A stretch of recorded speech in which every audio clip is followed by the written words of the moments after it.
Assalamualaikum warahmatullahi wabarakatuh. Perkenalkan, nama saya Nur Fadila, NIM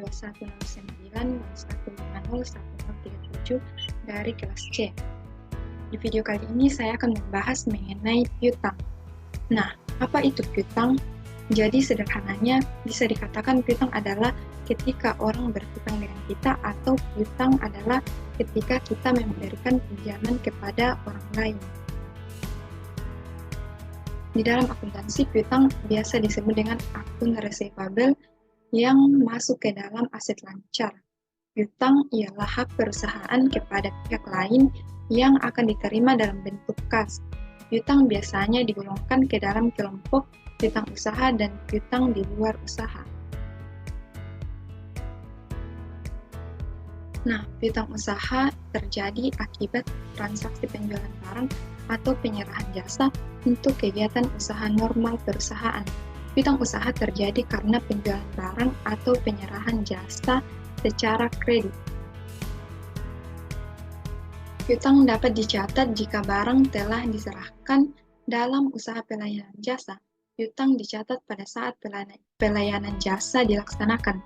Umumnya, piutang seperti ini tidak disertai surat perjanjian yang formal. Akan tetapi, terdapat piutang usaha yang dinyatakan dalam bentuk surat komersial, yaitu wesel tagih.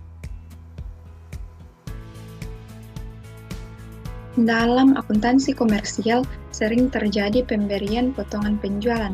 Hal ini dimaksudkan untuk menjadikan pelanggan segera melakukan pembayaran tagihan. Selain itu, sering terjadi retur penjualan. Praktik akuntansi komersial membukukan potongan tersebut dengan mengurangkan kepada penjualan bruto. Pembukuan seperti ini diperbolehkan oleh ketentuan perpajakan, namun pembukuan penyisihan atau allowance untuk potongan tunai dan retur penjualan tidak diperkenankan untuk tujuan perpajakan karena ketentuan perpajakan lebih menekankan pada keadaan yang nyata dan bukan bersifat antisipatif. Dalam praktik akuntansi komersial, pembentukan penyisihan atau cadangan berguna untuk mengantisipasi kemungkinan kerugian dari piutang tak tertagih dan merupakan hal yang lazim. Nah, dalam piutang tak tertagih ada dua metode pencatatannya, yaitu metode penghapusan langsung direct written off method dan metode penyisihan allowance method.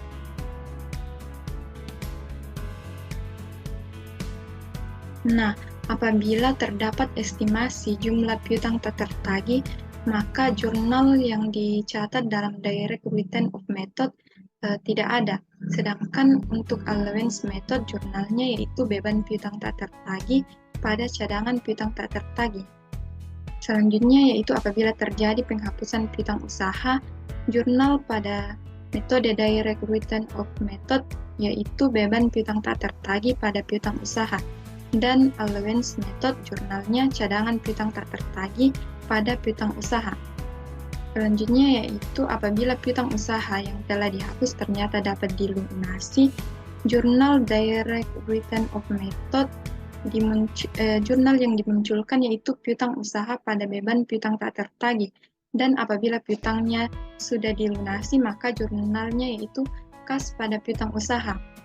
Kemudian untuk metode allowance method, apabila piutang usaha yang telah dihapus ternyata dapat dilunasi, jurnal yang dimunculkan yaitu piutang usaha pada cadangan piutang tak tertagih, dan apabila piutangnya sudah dilunasi maka jurnalnya yaitu kas pada piutang usaha.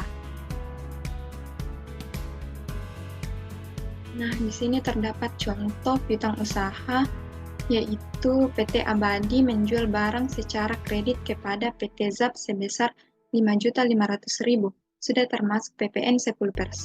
Pada tanggal 10 Februari 2012, PT Abadi telah dikukuhkan sebagai PKP pada tanggal 15 Maret 2006. Sistem pencatatan persediaan yang digunakan oleh PT Abadi adalah sistem perpetual, di mana harga pokok penjualan adalah sebesar 3.500.000. Jurnal untuk transaksi transaksi tersebut di atas, yaitu tanggal 10 Februari 2012, jurnalnya yaitu piutang usaha sebesar 5.500.000, pajak keluaran sebesar 550.000, didapatkan dari 10% dikali 5.500.000, dan penjualan sebesar 4.950.000. Kemudian harga pokok penjualan sebesar 3.500.000 pada persediaan sebesar 3.500.000.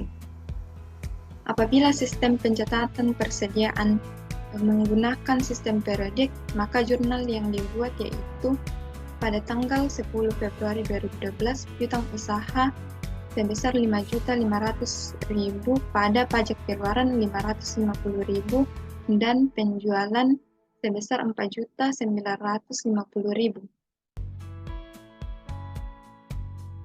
Nah, apabila belum dikukuhkan sebagai PKP, maka PT Abadi tidak boleh melakukan pemungutan PPN dengan membuat faktur pajak. Jurnal dengan sistem perpetual yaitu pada tanggal 10 Februari 2012 piutang usaha sebesar 5 juta pada penjualan sebesar 5 juta, kemudian harga pokok penjualan sebesar 3.500.000 pada persediaan sebesar 3.500.000. Kemudian untuk sistem periodik jurnalnya yaitu piutang usaha sebesar 5 juta pada penjualan sebesar 5 juta. Untuk selanjutnya yaitu apabila terdapat retur penjualan. Nah, pada tanggal 14 Februari 2012, PT ZAP mengembalikan barang yang telah dibelinya pada tanggal 10 Februari 2012 dari PT Abadi senilai 2 juta. Harga pokok barang tersebut sebesar 500.000. PT Abadi mencatat transaksi retur penjualannya sebagai berikut, yaitu pada tanggal 14 Februari 2012 jurnalnya retur penjualan sebesar 2 juta, pajak keluaran sebesar 200.000, pada piutang usaha sebesar 2.200.000. Kemudian persediaannya yaitu 500.000 pada harga pokok penjualan sebesar 500.000. Apabila menggunakan sistem periodik, jurnal yang dibuat yaitu tanggal 14 Februari 2012 retur penjualan sebesar 2 juta dan PPN keluaran sebesar 200.000 pada piutang usaha sebesar 2.200.000.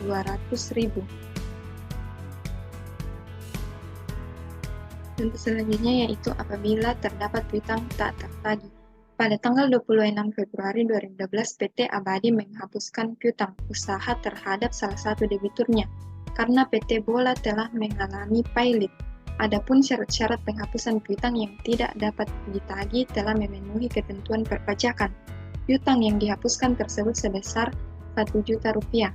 Jurnal untuk transaksi tersebut apabila menggunakan metode Direct Written Off Method yaitu pada tanggal 26 Februari 2012 beban piutang tak tertagih sebesar 1 juta pada piutang usaha sebesar 1 juta.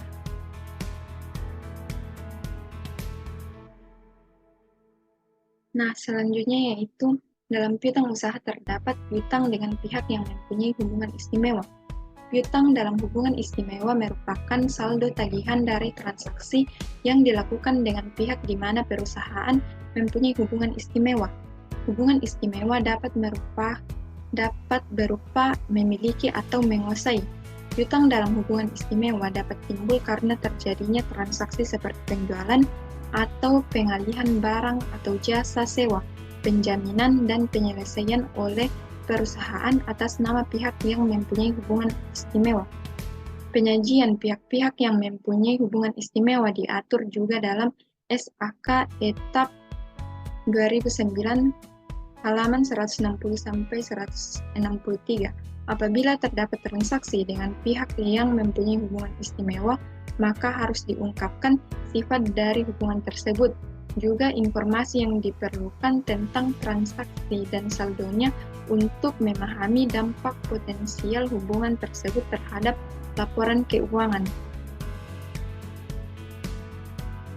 Pengungkapan tersebut harus meliputi pertama, jumlah transaksi, kedua, beban yang diakui dalam periode yang berkaitan dengan piutang ragu-ragu yang jatuh tempo dari pihak-pihak yang mempunyai hubungan istimewa. Ketiga yaitu penyisihan kerugian piutang tidak tertagih terkait dengan jumlah saldo piutang.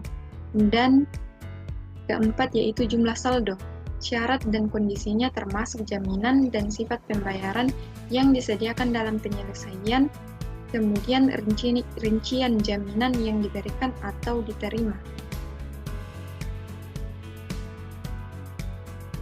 Menurut Undang-Undang PPH Nomor 36 Tahun 2008, Pasal 8 Ayat 4, hubungan istimewa terjadi apabila pertama, kepemilikan atau penyertaan modal, kedua, adanya penguasaan melalui manajemen atau penggunaan teknologi, ketiga, adanya hubungan keluarga.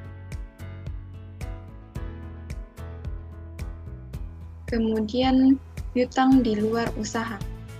Piutang tidak hanya terjadi karena penjualan barang atau jasa, sering pula piutang timbul karena pemberian pinjaman kepada pihak ketiga atau pegawai, klaim asuransi, restitusi, royalti, dan lain-lain.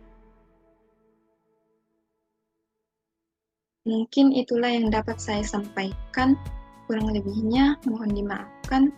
Terima kasih. Assalamualaikum warahmatullahi wabarakatuh.